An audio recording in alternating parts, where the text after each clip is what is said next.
Intricately woven into a five-pointed golden web of light, each star represents a life, a lived journey, a treasured dream, a cherished memory, a spark of hope. But what happens when the stars begin to vanish one by one?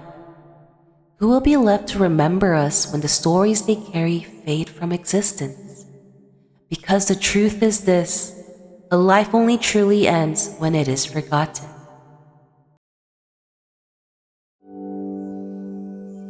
There was once a high scribe named Sonhwa, a fae who loved nothing more than to listen and to learn.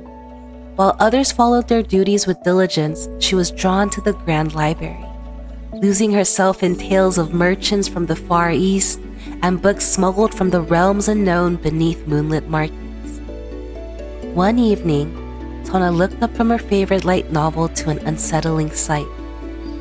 The night sky, once a sea of illuminated golden sunflowers, flickered with empty spaces. She sought the wisdom of the council of elders, but they only laughed, their revelries blinding them to the lives fading beyond the Fey realm.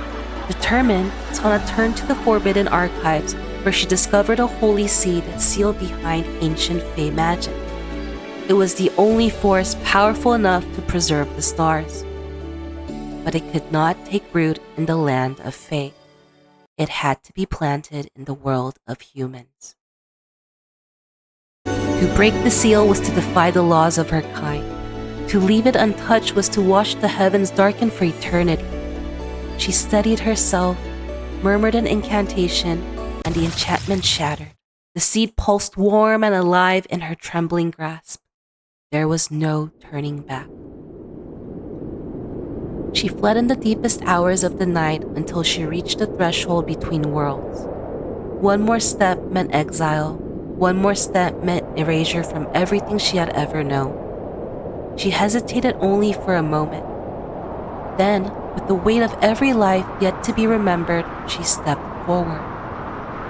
The Fey Sonhwa ceased to exist. The librarian Sonhwa was born. She planted the seed in the heart of the human world, and from it sprouted a sapling unlike any other. Around it, she built a library, a place where wanderers from all walks of life could share their stories and read the tales of those who came before. Laughter, confessions, and quiet musings seeped into the earth as the sapling grew into a towering tree, catching the stories of the living so that no name, no moment, no existence would ever be forgotten. From distant worlds to forgotten realms, visitors arrived at what would come to be known as the Garden of Narratives. Some remained, some continued their journey, but all became part of an endless constellation of voices. So, dear Fable, what story will you leave behind?